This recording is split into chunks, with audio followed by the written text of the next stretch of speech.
Morning everybody, welcome to Friday Reading the Red. We're continuing in Matthew chapter 5, and today we break away from the blesseds and move into some instructions that the Lord gives to his disciples. We're looking at verse 13, and Jesus says, "You are the salt of the earth, but if the salt has become tasteless, how can it be made salty again? It is no longer good for anything except to be thrown underfoot and trampled underfoot by men." That's hard, isn't it? To think that there's a stage when we can just disregard everything that's been. You are the salt of the earth. We often use that phrase, don't we?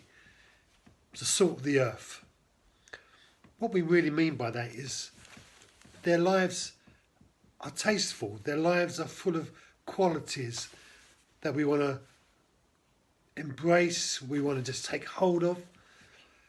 And then to lose that good thing, that impact thing, is a real sadness. I guess many Christians are trying to represent God in different ways on the earth. And when their witness becomes less than what they would like it to be, they feel a sense of no longer fit for purpose. I wonder today, how do you feel? As you look at your life, as you look at what's going on in your life, the journey you've been on, are you salty? Are you tasteful? Do you still bring an impact? Is there a sense of flavour about you? Or have we merged into being just like everything else around us? Giving way to a little bit of this and a little bit of that. Succumbing and letting our standards drop. What about you? How do you see these realities in your life? I hate the feeling of being trampled underfoot. It's absolutely disregarded.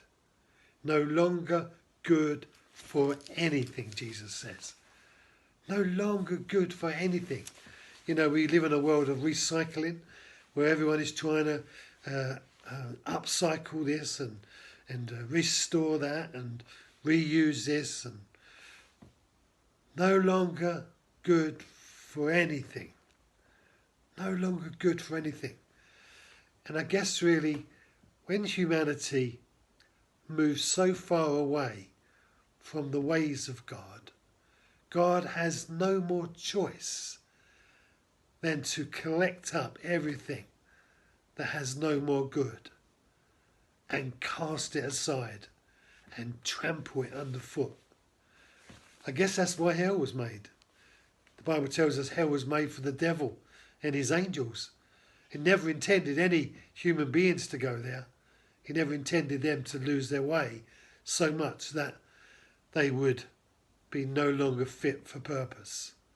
And yet we know many people have disregarded God and developed ways that are just hostile to the ways of God. Friday, a pondering thought. Have a great day. I'll see you on Monday.